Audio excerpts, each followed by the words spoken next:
Good afternoon, everybody, and thank you for coming. I know it's a busy time. It's in the middle of your working day, and we're delighted that all of you could come and be with us here today. My name is Ruth Kattumuri. I'm the co-director of the India Observatory at the London School of Economics. The India Observatory and the I.G. Patel Chair was set up in 2006 in honor of I.G. Patel, and it was set up in partnership with the Reserve Bank of India and the State Bank of India.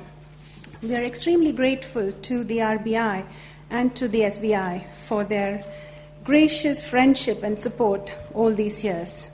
The I.G. Patel Lecture Series is organized alternately between LSE and India.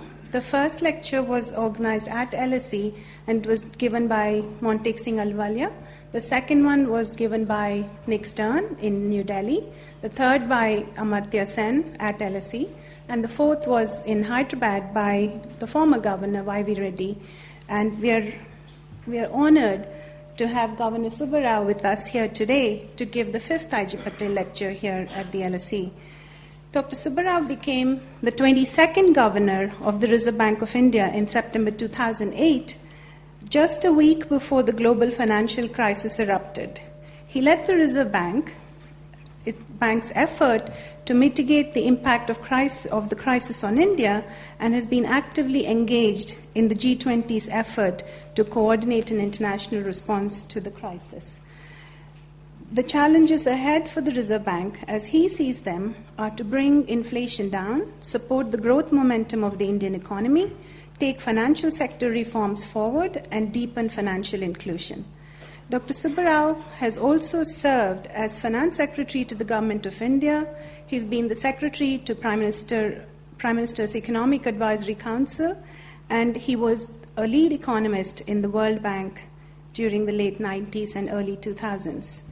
I am particularly struck by his strong academic background and commitment. He did his BSc Honours in Physics at the IIT Kharagpur, Masters in Physics from the Indian Institute of Technology, Kanpur. He also has an MS in Economics from the Ohio State University. He was an Humphrey Fellow studying public finance at MIT in the 80s. And he has his PhD in Economics from Andhra University, where he did his thesis on fiscal reforms at the subnational level. He's also written and lectured extensively on issues in public finance, decentralization, and political economy of reforms at national and international fora. While you absorb this information, I hand you over to Lord Meghnad Desai to chair this lecture.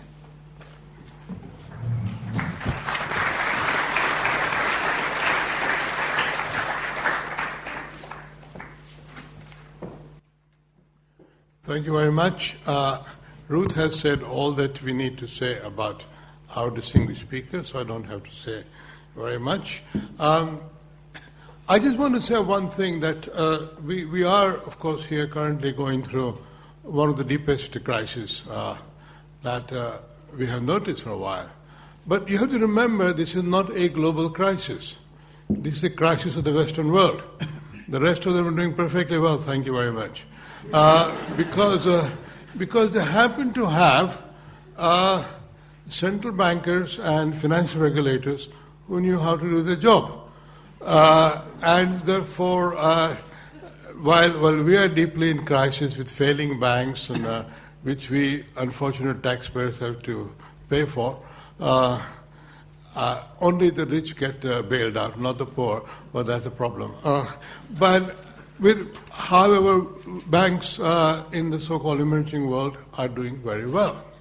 And I think you really have to study and appreciate the quality of leadership that there is in the emerging economies. And of course, we have today one of the leading practitioners of the art of central banking. Dr. Subbarao has been at the helm of the RBI. And I think I can say, especially for all those people who are waiting to hear what he's going to do next week and get out to short the rupee or not short the rupee, he won't give anything away. The poor finance minister has found that out, much to his chagrin, that he doesn't give anything away. But that is what a good central banker is all about. You can't be kind and be a central banker. And he's a lovely person and the soul of kindness, but I don't think he takes kindness to his office, which is quite right the way to do it. I won't stand any more in your way. Dr. Subbarao.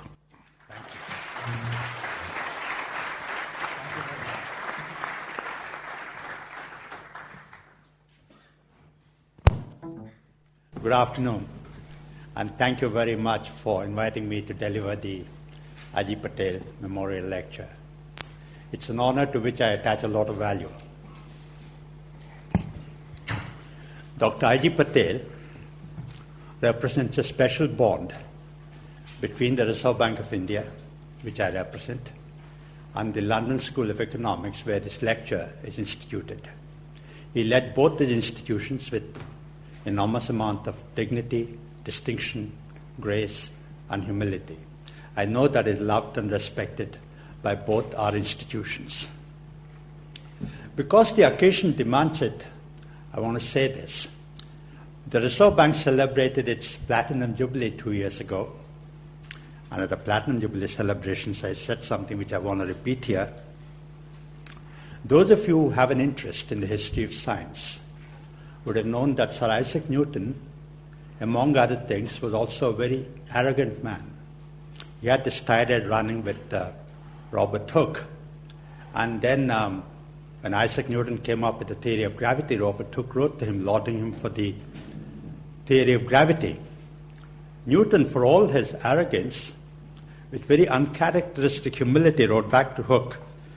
And he said, I quote, "If I've been able to see a little farther than others, it is because I'm standing on the shoulders of giants." This is a statement I can relate to. As the governor of the Reserve Bank of India today, I owe an intellectual debt of gratitude to the extraordinary men who led the Reserve Bank through very challenging times. Among the most distinguished of them is Dr. Ajit Patel. I'm proud to be in the same lineage as him. Dr. Patel was an intellectual force behind many of India's crises. When we had the second oil shock in the late 70s, he was the governor of the Reserve Bank negotiating what was then the largest arrangement from the IMF for India. So I thought the best way I can honor the memory of a man who was so intellectually distinguished was to talk about today's macroeconomic challenges which I'm trying to navigate.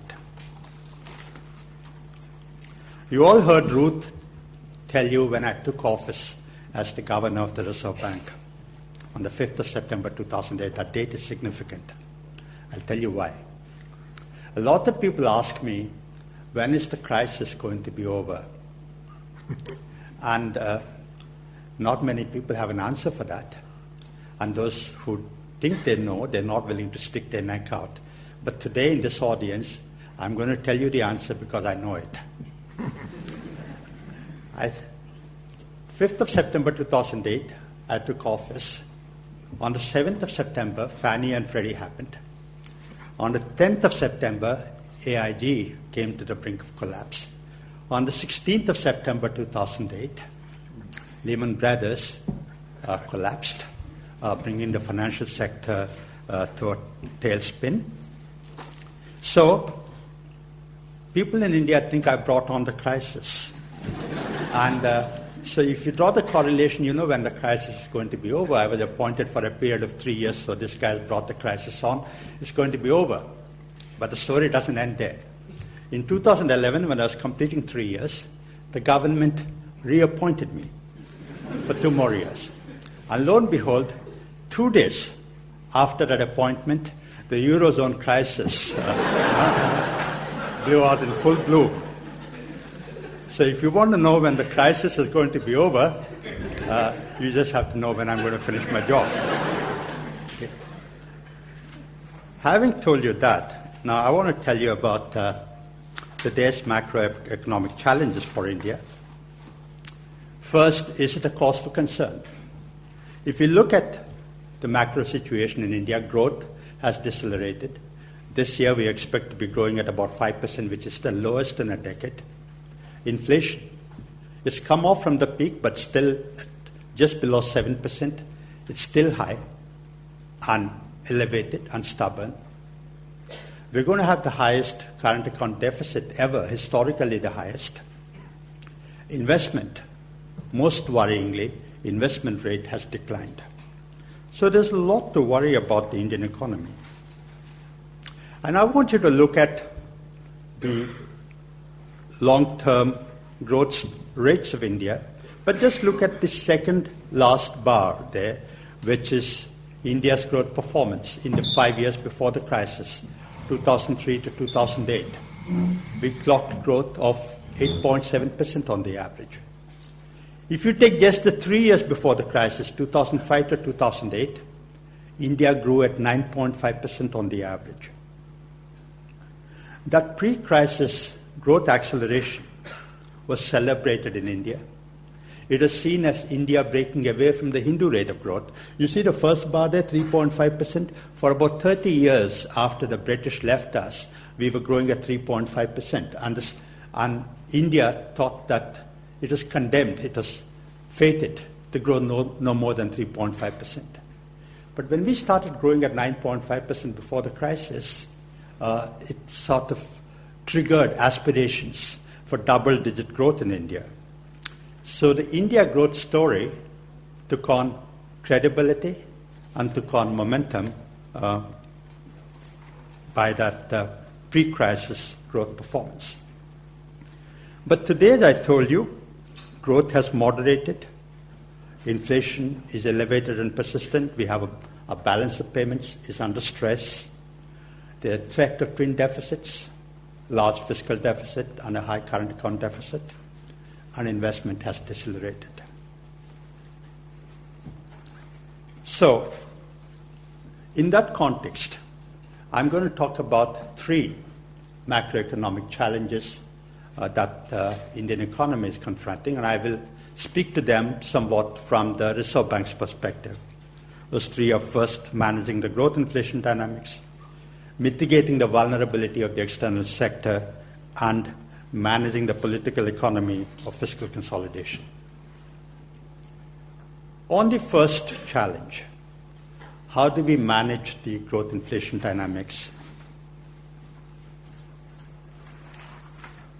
If you look at that chart there, which shows the growth trajectory from 2006-07 to date, you see that before the crisis we were going at 9.6%.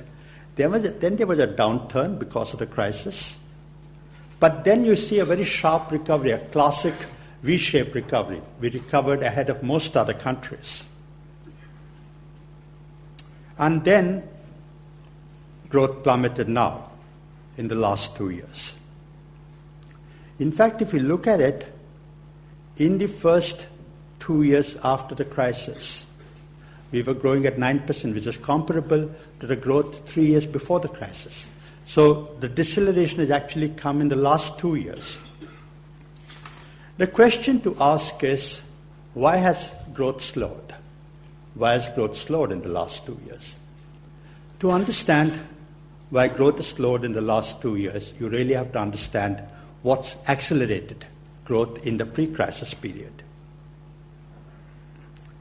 There's a lot of factors attributed to the growth acceleration in the pre-crisis period. People talk about the economic reforms that India launched in the early 90s.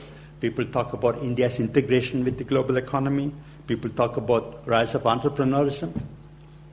But underlying all those factors was the rapid growth in investment in India in the pre-crisis period, financed, importantly, by domestic savings.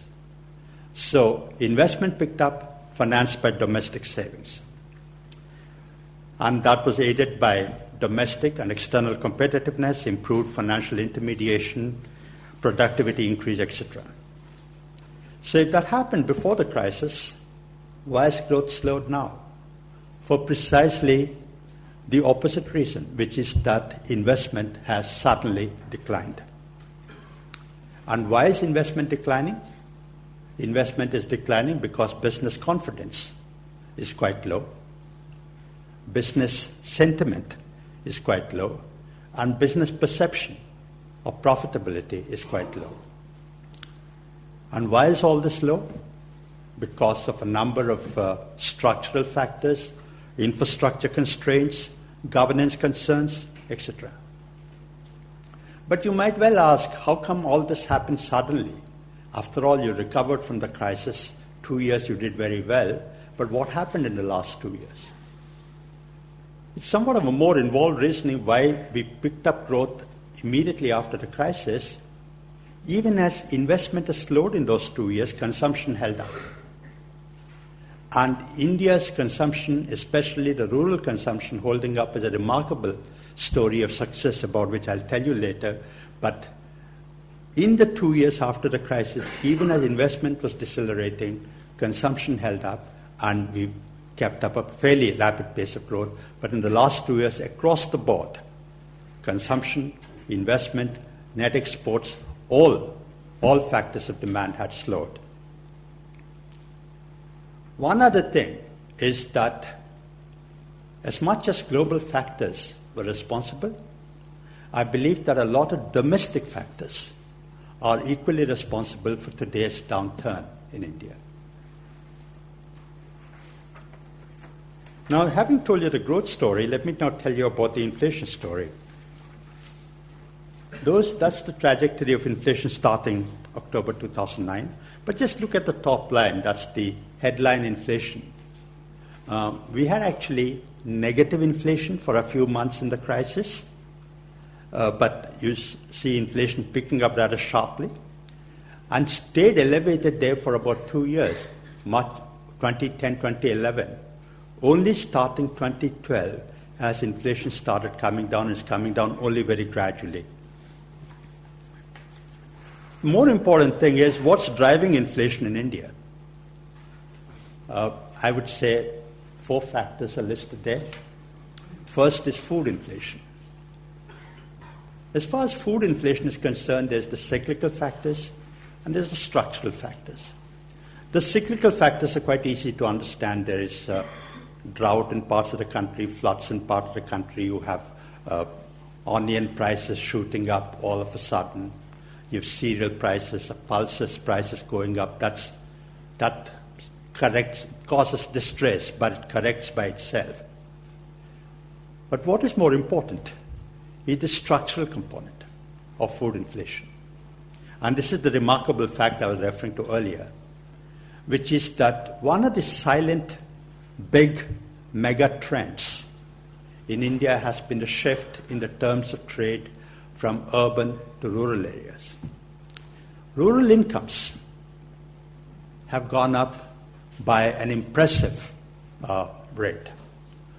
Rural wage levels in nominal terms over the last 5 years have been going up by 20%. Even if you take retail inflation of 10% in real terms, rural wages are going up by 10%,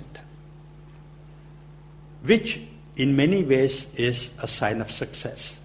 So the structural food inflation we're having is a consequence of rural incomes going up, food habits changing, people eating more of protein, shifting from cereal to protein, people eat more of eggs, more of meat, more of vegetables, more of fruit, drink more of milk. And that's the protein structural food inflation we're seeing today. That's one of the drivers of inflation. The second driver of inflation is global commodity prices, particularly the price of oil. We would have expected that given the tepid recovery in the advanced economies in the US, Japan, Europe, UK, everywhere, that commodity prices, especially oil prices, would soften. That softened a little bit, but they firmed up again and they stay firm there, whatever level.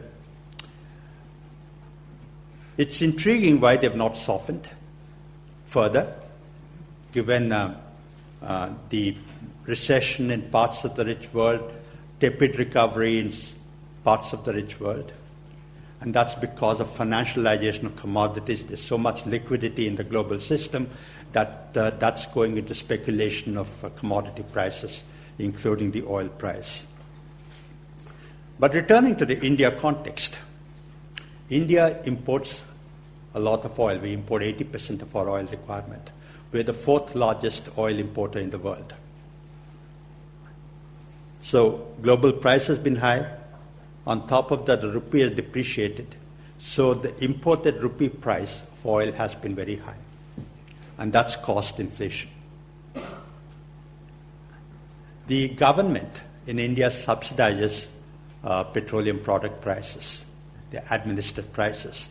So inflation, instead of going directly through these prices, is going through the fiscal deficit route. And sadly, not sadly, but regrettably or disappointingly, the demand adjustment that must come through higher prices does not come through because prices are administered. So even as global prices go up, even as the rupee price goes up, the demand doesn't adjust in India. The demand remains elevated. So that's the second and third drivers of inflation, the commodity prices and the fiscal deficit. And the fourth main driver of inflation is demand pressures. As I told you, rural wages have been going up by 20% in nominal terms, 10% in real terms. And imagine in an economy with a per capita income of $1,500, any increase in income quickly translates to increase in consumption because the marginal propensity to consume is quite high at that income level. And that's what we've seen in India, that there's a lot of demand pressures which is fueling inflation. So, having told you the growth story, having told you the inflation story, what's the summary? The summary is that the India growth inflation dynamics before the crisis and after the crisis are a study in contrast. 3 years before the crisis, 2005 to 2008, the economy expanded, as I told you, by 9.5% on the average because of fixed investment taking place, because production capacity increasing, which matched with demand. Therefore, there was no inflation pressure. 2 years following the crisis, even as investment had declined, consumption held up. Therefore, growth was high, but inflation caught up with us. Over the last 2 years, investment has decelerated. Growth, consumption too is moderating. Net exports have decelerated. Therefore, growth is going to an all-time low, 5%. And why has this happened? This is happening, as I told you, because of vacillating commitment to economic reforms, governance concerns, and of course, the global outlook. What's the Reserve Bank done to control inflation? The Reserve Bank did what any other central bank does, which is to tighten monetary policy. We raised interest rates. We raised the bank's reserve requirements for much of 2010 and 2011. And has the Reserve Bank succeeded in controlling inflation? I'm an interested party, but I believe we have. Inflation was 11%. It's now below 7%. It's stubborn, coming down only very slowly, but a big drop from 11% to below 7%. Since this is a school of economics, there is an Indian paradox here, which is that even as our growth has moderated to 5%, which we believe is significantly below our potential, inflation is still elevated. If you compare India to other peer emerging economies, they also saw their growth moderating, but inflation had also come down. India is quite contrarian, which is that even as our growth had come down, our inflation has not come down. And why? That's because of very special India features, which is that the prices of non-tradables, such as wages, have gone up much more than tradables. There are infrastructure bottlenecks, there's demand-supply imbalances. The rupee has depreciated much more than other peer emerging economies, and we have a higher fiscal deficit. So all these factors make India quite unique in the growth inflation dynamics. So what's the story about managing the growth inflation dynamics? The Reserve Bank, as I told you, tightened policy, and we've been criticized. And the criticism is part of the game for a public policy institution like the Reserve Bank.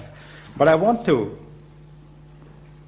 tell you about two strands of criticism and the Reserve Bank's response to that. Before that, you know the classic dilemma of a central bank, much more of the Reserve Bank of India, which is that we have one instrument, the interest rate. With that one instrument of the interest rate, you have to encourage savings, and you also have to encourage investment. But savers want high interest rate. Investors want to borrow money, they want a low interest rate. So with one instrument available with you, how do you meet these two conflicting goals of giving a higher interest rate to savers and a lower interest rate to borrowers? That's the classic dilemma of a central bank, but much more so for the Reserve Bank, because one of the things we need to do to encourage investment is to encourage saving.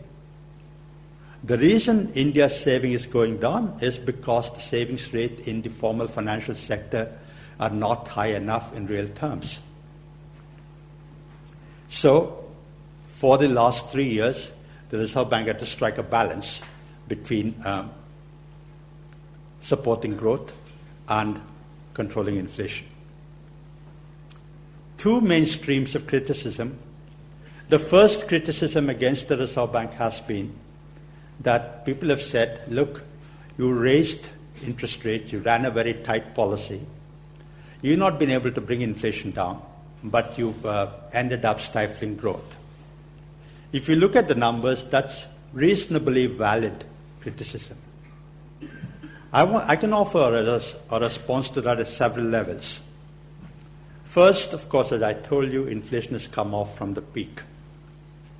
Second, we don't know the counterfactual. We don't know what the inflation trajectory would have been if the Reserve Bank had not acted as it did.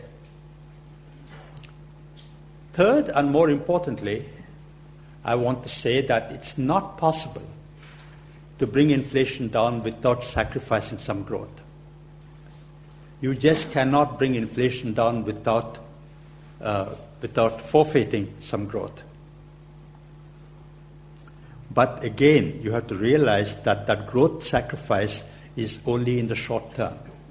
In the medium term, low inflation, price stability is very important for sustained growth, because only in an environment of price stability that investors and consumers can make informed choices. There is another response I want to give to this. Those of you who are familiar with the debate in India, if you listen to the English media or even to the vernacular media, you see this pro-growth lobby, very articulate. People talking about why the Reserve Bank is hurting growth by keeping interest rates high and why it must bring interest rates down.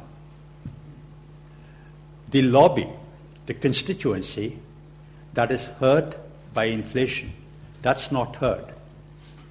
It's the hundreds of millions of poor people in the country who are hurt by inflation. Again, as students of economics, you know that inflation is the most egregious tax. It hurts the poor people the most. Those poor people who are hurt by inflation are not able to join in this debate about growth and inflation. And I believe as a public policy institution, the Reserve Bank has an obligation to be sensitive to the voice, the silent voice of the hundreds of millions of poor people who are hurt by inflation. So that's my response to the first criticism. The second criticism is slightly more involved, but this is the essence of it.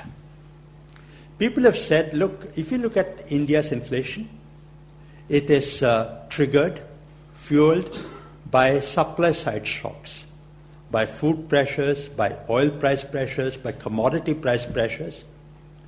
And monetary policy, tightening interest rates, is not an appropriate instrumentality to combat inflation driven by supply shocks. You only end up hurting growth. That is the criticism. And here is my response. It is true that there are supply shocks fueling inflation in India. But importantly, there are also demand pressures. To believe that this episode of inflation we've been experiencing over the last 3 years is only because of supply shocks, I think will be completely wrong. There are very strong demand pressures, and there's any amount of evidence for that. The pricing power the corporates enjoyed, the very high current account deficit we are having today, the output gap that existed in the economy, the rapid growth in consumption demand because of wage pressures. These are all evidence of demand pressures. So to believe that India's inflation is driven only by supply shocks and the Reserve Bank has no role to play, I think would be wrong. Also, I believe, and I believe majority of the Reserve Bank believes, that no matter what the driver of inflation, whether it's supply shocks or demand pressures, if inflation persists for a long enough time, inflation expectations get anchored, and then inflation can get generalized. So no matter what the driver of inflation, it is the responsibility of the central bank, of the monetary authority, to be the first line of defense and break those inflation expectations. So that's my response to this second criticism. So far I've spoken to you about the first challenge, how do we manage the growth inflation dynamics. I have 2 more to go, they'll be shorter. The second challenge I want to talk to you about is how do we mitigate the vulnerability of the external sector. So, what is the external sector problem? The external sector problem is that we are having a very large current account deficit. Last year, CAD was 4.2% of GDP, historically the highest. This year, 2012-13, we expect current account deficit to be even higher than that. To put that in perspective, let me tell you, I talked to you about the 1991 reforms. For about 20 years after the 91 reforms, our external sector was very robust, very safe, very healthy. And it was safe, healthy, robust, in spite of India integrating with the global economy in this 20 years, which means that our external sector was strong. It is a bulwark against constraints in other parts of the macroeconomy. But over the last 2 years, the balance of payments has started developing some strains. And why? Why has the current account deficit widened?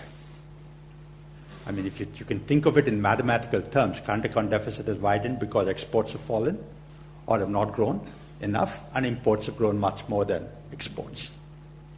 But if you look behind the numbers, exports, of course, have not grown, in part because demand around the world is very subdued. People say, oh my God, your currency is depreciated, so you must be having competitive advantage. No, I don't believe so. You can't get export competitiveness through a weak currency. I will speak to that issue. But imports tell a more interesting story. If you look at the composition of India's imports, first is oil. As I told you, oil is price inelastic. Even if the global price goes up, there's no demand adjustment because consumers don't feel the punch of the high oil price. So oil prices have gone up, rupee has depreciated, so oil import bill has gone up. But a more interesting story is gold imports. Last year, in 2011-12, we saw gold imports of $40 billion. This year, 2012-13, roughly of the same order. This is much more. Indians have traditionally, historically, a passion for gold, but this goes much beyond that passion, this abnormal import of gold. And this is, again, a consequence of high inflation. People are hedging against inflation. There is no other financial asset in the country that gives comparable real return. So people have resorted to gold imports. If you knock out oil and gold, actually, India, instead of having a more than 4% current account deficit, will actually have a 4% current account surplus. So that's how big oil and gold imports are. So what's been the result of this huge import bill and the increase in current account deficit? Quite obviously, the depreciation of the rupee. From 1st April 2011 till, end February 2013, in a matter of about 23 months, the rupee depreciated by about 20% in nominal terms and also depreciated in real terms.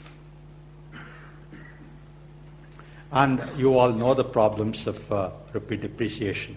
It exacerbates inflation. It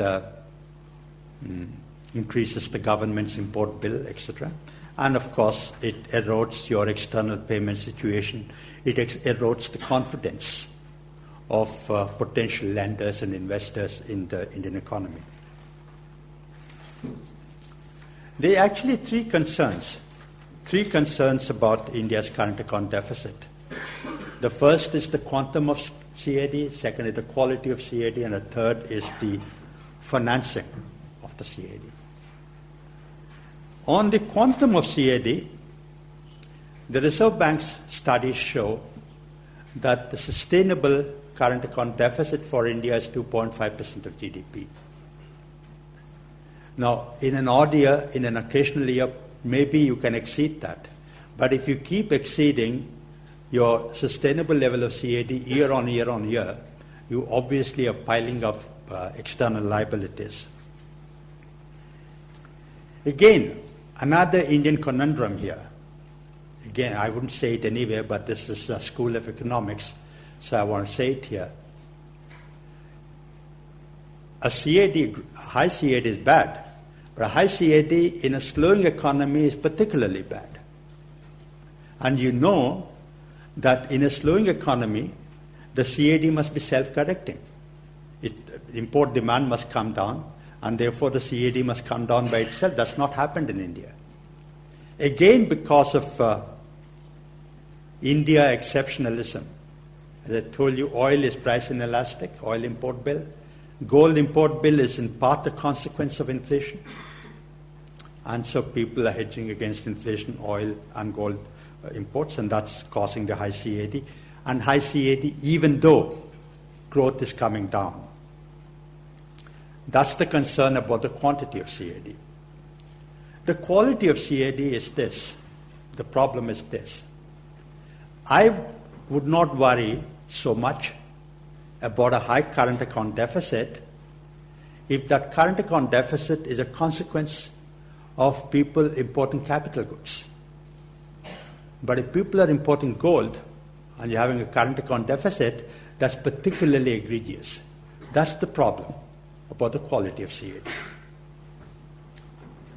The third component there about financing of the CAD, not only are we having a large CAD, but increasingly we're financing our CAD through volatile flows. Ideally, you want to finance your current account deficit through stable foreign direct investment, or to some extent stable portfolio investment. But if your CAD is being financed through what are clearly volatile flows which come in today, go out tomorrow, you're setting up yourself for instability. And that's the concern about the financing of the CAD. So quantum of CAD, quality of CAD, and the financing of the CAD.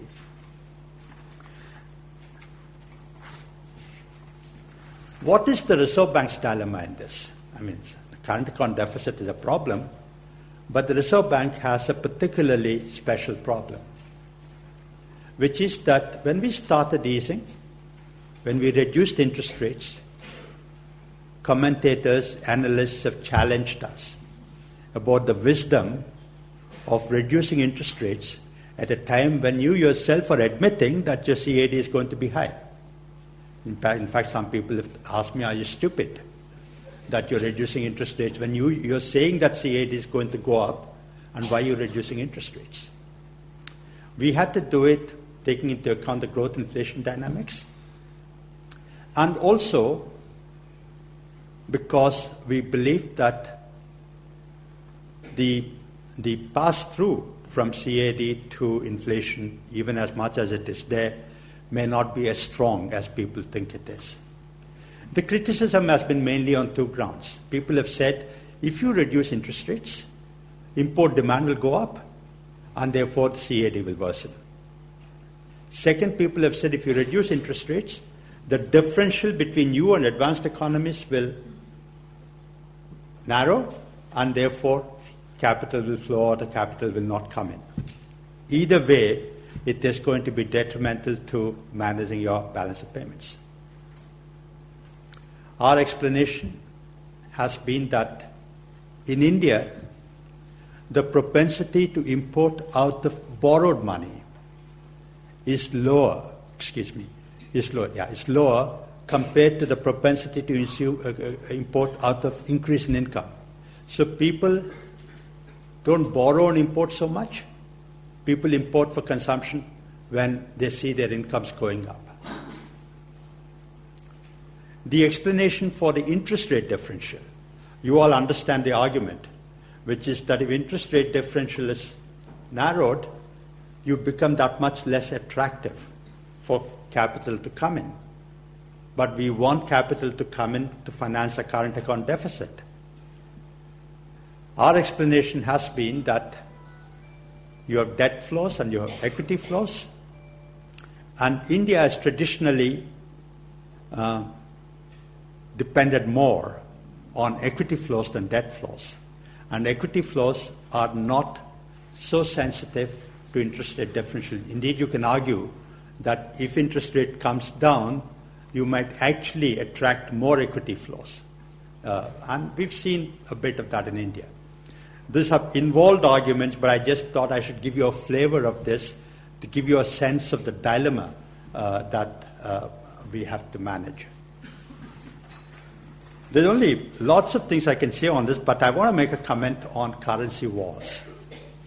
It's quite unrelated to the India challenge, but I want to make a comment on currency wars because it is so much a part of our consciousness of you as stakeholders in an academic institution, we as policymakers in the real world. What is this currency wars? Currency wars is competitive devaluation of currencies to see that your demand, your economic demand is contained internally, that you export more, import less, you contain, it's a way of protectionism. It's macroeconomic protectionism. Now, why this currency war started, in the media, in some of the international meetings, and now everybody's agreed that the use of this phrase is quite unfortunate. What is the position of the emerging economies on, I will continue to use the phrase because it is so much more easy to communicate using that phrase. What is the story of emerging economies on this currency wars? What they say is the following. Look, advanced economies, you have eased so much, such extraordinary easing. There is so much liquidity in the global system that's not being absorbed in your economies. That's therefore coming into our economies as capital flows, which we are not able to absorb either. Our currencies are appreciating. That currency appreciation is quite unrelated to our economic fundamentals. It's eroding our competitiveness. That's the story of the emerging economies. What's the story of the advanced economies? The story of the advanced economies, to summarize, is the following, which is that quantitative easing is driven by domestic policy considerations. It is a means of giving domestic stimulus to the economy. Debasing the currency is not an objective of the policy.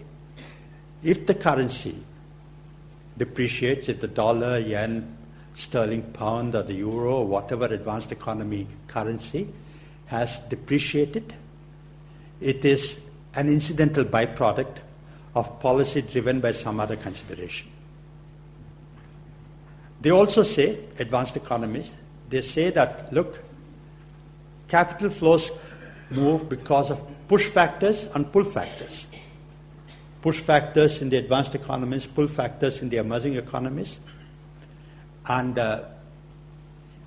everyone, most notably the US Fed, says that, look, you're getting capital flow coming in not because of push factors, but because of pull factors, because of the promise of return in your economy. And the third thing, they also say, and I think some of them have said it quite openly, they say that, look, the stability and growth of advanced economies is important for the stability and growth of the world. So if we're doing something for the stability and growth of advanced economies, it's good for the world. It's a positive spillover impact. So that's the story of the advanced economies. But we all understand that it's a zero-sum game. Everybody cannot devalue and benefit. Everybody loses.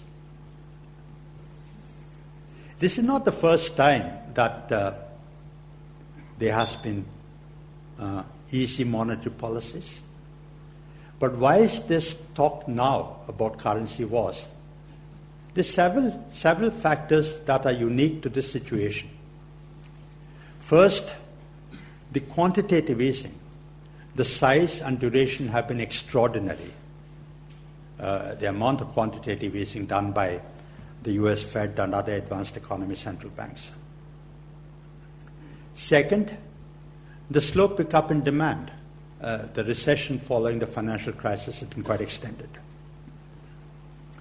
And third, the spillovers from advanced economies to the rest of the world have been much stronger than before because the world is more integrated than before. And so we keep talking about this in the G20, and I believe they talk about it in the G7, actually to contain this negative talk about currency wars. Both the G7 and the G20 issued communiques in February strongly condemning currency wars and also affirming that no country is actually participating in this warfare. So coming back to the India story, after making that detour to the currency wars, for our external sector management, we need to reduce the current account deficit, but you can't reduce that in the short term. That is a problem for the medium term. In the short term, we have to finance it through stable flows. So that's the second challenge about mitigating the external sector vulnerability, and I want to talk briefly about the third challenge, which is how to manage the political economy of fiscal consolidation. I must explain why I worded it like this. Why did I say political economy of fiscal consolidation? Why did I not say how do you just manage fiscal consolidation? That's deliberate. I believe that the economics of fiscal consolidation are quite straightforward. There's nothing involved there. What's challenging, what's difficult, as we're seeing everywhere in the world, including in this country, is managing the politics of fiscal consolidation. And why is fiscal deficit a problem? That is standard textbook economics, but we've experienced that in India. We're still experiencing that in India. Fiscal deficits are bad because they crowd out private investment. They threaten debt sustainability. Growing interest burden can eat into discretionary public expenditure.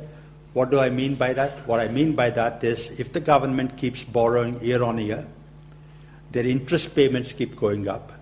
So if the government keeps paying higher and higher interest, the amount available for spending on other things is gradually getting reduced. And we've seen that happen in India. And importantly, fiscal deficits can also cause balance of payments problems. There's a spillover, which is actually what happened in 1991 in India, which is that we had an extended period of fiscal profligacy, which spilled over into the external sector and manifested as a balance of payments crisis. And importantly, from the Reserve Bank perspective, fiscal deficit is bad because it exacerbates inflation pressure. And if you've seen the Reserve Bank documents over the last 2 years, one thing we've consistently said is that it's very important for the government to make a credible fiscal adjustment in order for inflation to come down on a sustainable basis. So, the fiscal deficit problem of India, which first is we have a large fiscal deficit. Actually, we were on a credible path of fiscal consolidation before the crisis. We had a Fiscal Responsibility and Budget Management Act. Fiscal deficit was coming down, but then it got interrupted by the crisis, and then not only crisis-driven stimulus, but a lot of other stimulus got added. I think it was Milton Friedman who said, there is nothing more permanent than a temporary government program. So governments start this and it keeps on going and becomes a permanent expenditure commitment. Not only does India have a large fiscal deficit, there's also concern about what we use the fiscal deficit for. If the government borrows money and builds roads or builds ports or builds infrastructure or invests in education or health, that's good. That's investment. But if the government borrows and uses that money for paying salaries, for paying pensions, and for making the interest payments, that's very bad. So in India, not only do we have a fiscal deficit, but we have a deficit on the current account of the budget. So fiscal deficits in India are much more egregious. And third is about the quality of fiscal adjustment. I know that there's a debate going on in this country about what Chancellor Osborne must be doing. And every country that's going through this process has a very emotive, very politically sensitive debate on what should be done to make the fiscal adjustment. There are only two things you can do. You can raise taxes or you can compress expenditure. And it's also important what expenditure you're cutting. Are you cutting expenditure on child nutrition in order to manage your fiscal stance? Are you cutting expenditure on salaries? It's very easy. It's not very easy to cut expenditure. But given that you have to cut expenditure, it's easier to cut expenditure on child nutrition than on salaries. And that's what happens when fiscal adjustments are made. Productive expenditure gets sacrificed, unproductive expenditure gets retained. So, in India, last month, the finance minister gave the budget for the next fiscal year. Dr. Desai was there commenting on the budget after it was done. Once again, the government has chosen to embrace fiscal responsibility, return to a path of consolidation. Fiscal deficit is set to come down from 5.3 to 4.8%. But one thing, again, a question of involved economics. Some people have said, how can you cut fiscal deficit at a time when your growth is going down? When your growth is subdued, is this the time to do it? The debate in the UK is about that only, right? They've raised that question in India also. You did not cut your fiscal deficit when you were growing at 9%, but now when you're growing at 5%, you want to cut your fiscal deficit? Are you not going to drive growth down further? Not necessarily. It's not as if there is a direct correlation between fiscal deficit coming down and growth coming down. If the government does intelligent, sensible, sensitive expenditure switching from unproductive to productive expenditure, they can simultaneously do both fiscal consolidation and also not hurt growth. So, finally, to sum up on this challenge, the politics of fiscal consolidation are quite compelling, quite challenging. Both elements of fiscal consolidation, tax increase and expenditure compression, are not politically popular. And politicians as a class, not just in India, not just in the UK, but in all democracies, they have a very high discount rate. Politicians typically have a higher discount rate than most of us. So fiscal consolidation is a problem. But it is very, very important that for sustaining growth with price stability, India firmly, credibly embraces fiscal consolidation. So those are the three challenges that I talked about. And I'll just go to the last slide. To sum up, I want to tell you that the India growth story is still credible. In spite of all the concerns that I had spoken about over the last 45 minutes, the India growth story is still credible. When I go to international meetings and meet other central bank governors or finance ministers, or people say, oh, India, great, you're growing at 5%, 6%, we are in a recession. My point is that growing at 5%, 6% is good, but not good enough for India. We need to be growing at 7%, 8%, hopefully at 9%, 10%, year on year for 10 to 15 years, like China did. If you have to bring hundreds of millions of poor people out of poverty, you can't do it if you're growing at 5%, if you're growing at 6%. You need to grow at 7%, 8%, and even higher. And I also believe that the long-term growth drivers of India are intact. The entrepreneurism, the opportunity for productivity catch-up, the demographic dividend, democracy, a decent legal system, all the ingredients necessary for sustained, stable growth are intact. But I also want to say that the India growth story is not inevitable. If we don't do the right things, if we don't do the right things in the right time, we will squander a historic opportunity. Thank you very much.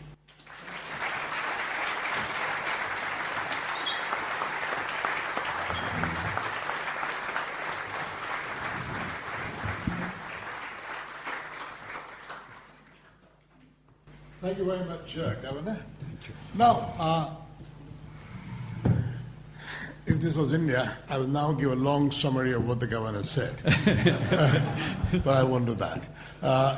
We have some time for question because I have to tell you the most binding constraint in the entire world is time in an LSE room.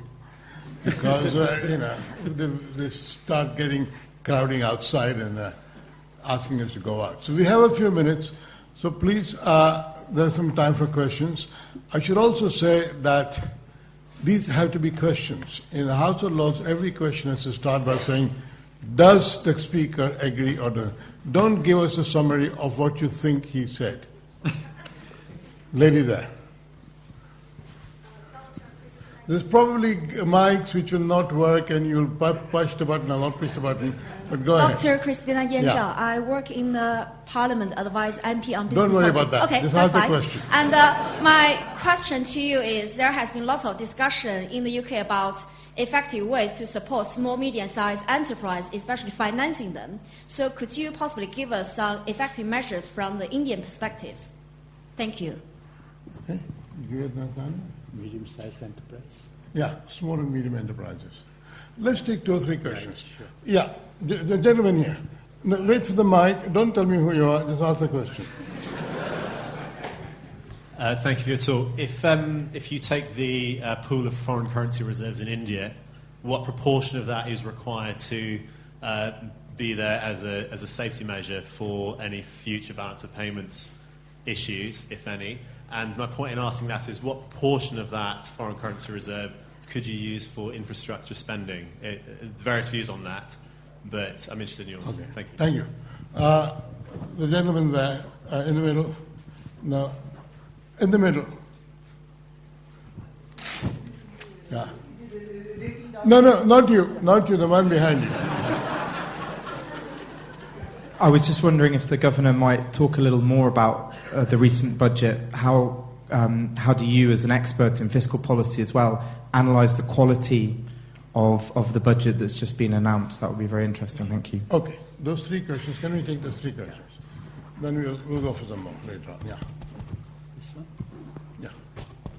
Okay, thank you very much. The first question from that young lady was about India's support for medium and small enterprises. Like everywhere else, particularly in India, we believe that supporting medium and small enterprises is very important for economic growth, especially for equitable economic growth across, with reasonable equity across the country.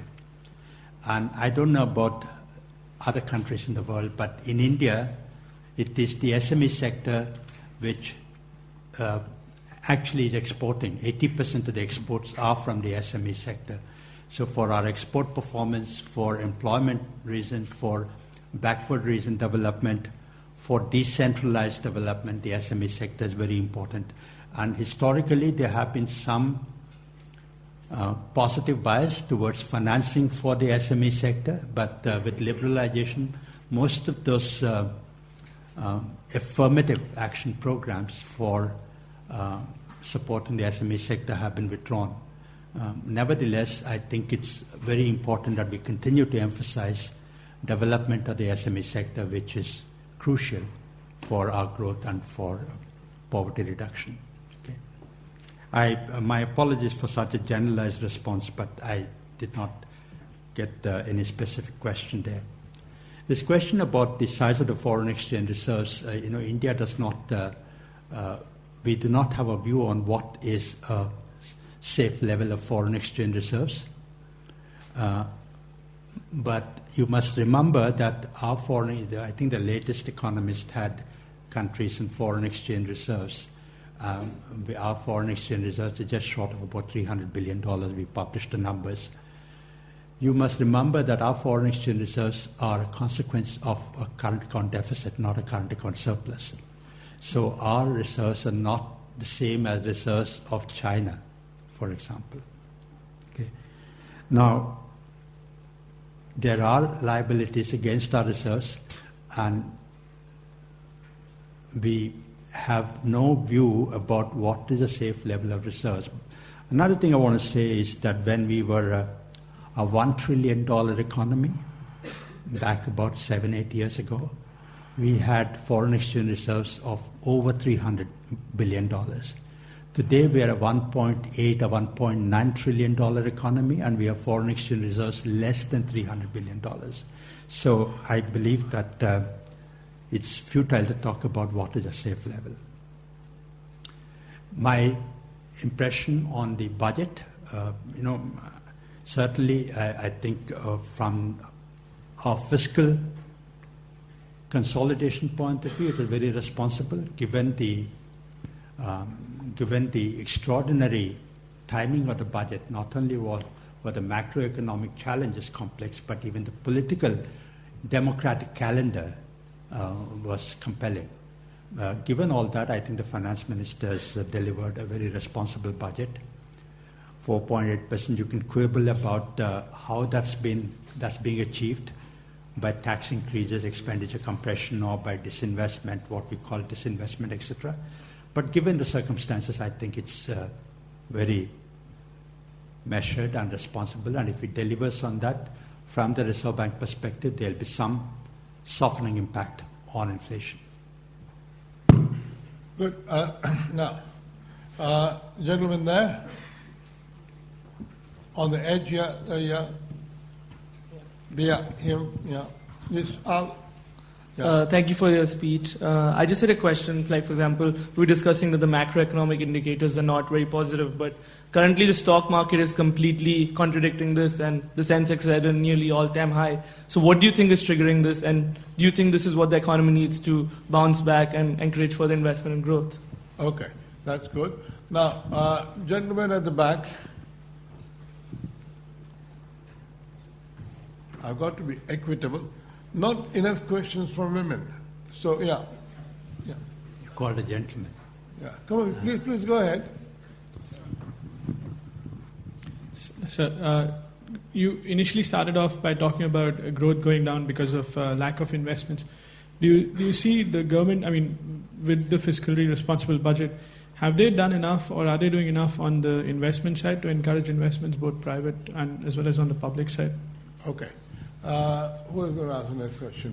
There's a lady there in the middle here. The middle here, in the back, yeah. There she is. Pass it on there. India's corporate bond market is not as dynamic as the equity market. Do you have any plans to infuse more activity there? Do you think it'll help with some of the growth challenges that we have? Good. 3 questions. Thank you very much. On the first question about the stock market, why is it all-time high or whatever, as the Reserve Bank governor, I am expected not to take notice of the stock market. Okay, so thank God for that. I have no comment on that, but it's a mug's game trying to predict how the stock market is moving. I think it's the latest Economist. They were talking about how the Dow Jones has moved, and that's quite unrelated to the economic fundamentals in the US. But I really have no informed or educated view on that. On investment, yes, that's a very important question. The 12th plan, which is 2012 to 2017, plans an investment of $1 trillion in infrastructure in the Indian economy. Just to give you a sense of that, $1 trillion means that investment in infrastructure, which is currently about 2 to 3% of GDP, has to go up to 9 to 10% of GDP per year. And that's the size of the problem. The government have said that roughly half of that investment will come from the government, the rest will have to come from the private sector. But experience of the last 5 years, I'm slightly out of touch, I moved away from the government, has shown that even as this PPP model, public-private partnership model, has gotten off the ground, there's lots of implementation challenges. So there are problems there, both of resources and of managing the implementation. But I do want to leave that question with the thought that for almost every macroeconomic problem, growth, inflation, current account deficit, competitiveness, whatever, bridging our infrastructure deficit is going to be a very, very important solution. On the corporate bond market, that's a very interesting, very relevant question. In India, the corporate bond market is regulated by SEBI, not by the Reserve Bank. But over the last 5 years, to the extent that the Reserve Bank regulates the financial markets, we've done quite a lot to deepen the market. However, much to our disappointment, the market is not picked up. And we're trying to understand why there is it a supply problem or a demand problem? Again, I want everyone to understand the implications of the question that young lady asked, which is that if you're going to invest $1 trillion in infrastructure and a lot in non-infrastructure but investment, that's a huge amount of money. Infrastructure typically requires long-term finance. In India, the long-term financial markets are not developed.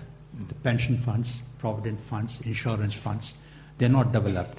So the burden of financing infrastructure, which is long-term finance, is falling on banks which are not designed to finance long-term. So not only do we have a problem of financing infrastructure, we have a problem of managing the ALM, asset liabilities of the banking system. And as the regulator of the banking system, the Reserve Bank is engaged in that. The pressure from everybody is, why are you being so insensitive? We're sitting in the Reserve Bank. You must relax more so that banks lend more for infrastructure. We understand the need for that. But we also understand the need for keeping our banks safe and stable. So we've got to draw the balance there. Absolutely. Good. I think I'll take 2 more questions, then we have to stop. Gentleman there, because I have to be fair about different sides. Yeah. Sir, I have a question on ownership of banks, because last week Governor of Bank of England came in praise saying that privatization is definitely required for the taxpayers' owned banks. So what is your views on ownership of banks, sir? Okay. What is the question? What is your view on ownership of banks, sir? Private or public? All right. Gentleman here. Yeah, you. Yeah, use the mic.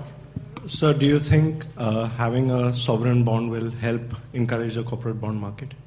Yeah. Okay. I can't take more because we really are short of time. Yeah. Thank you very much.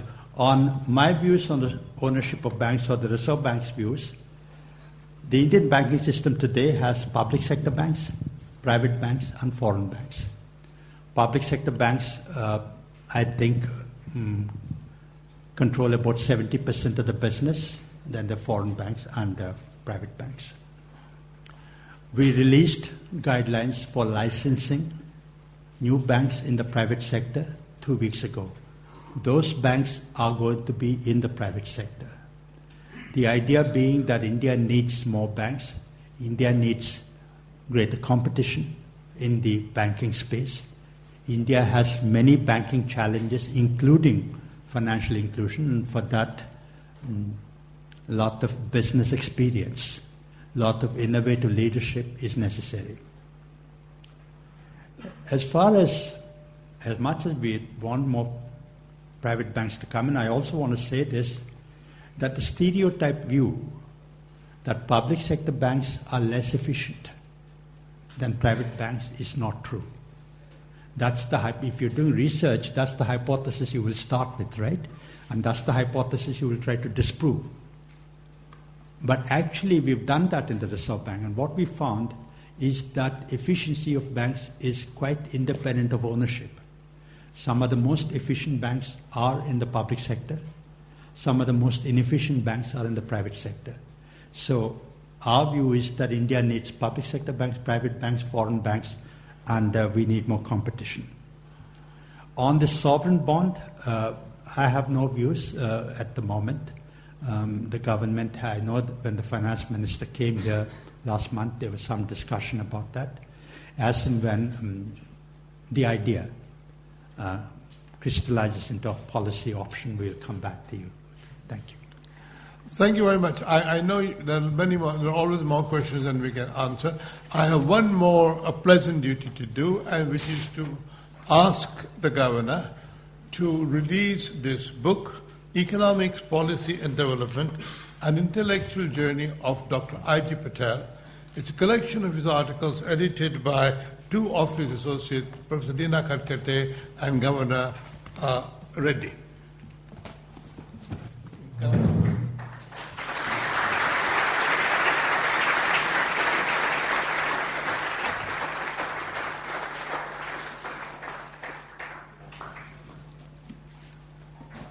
So let me. Yeah.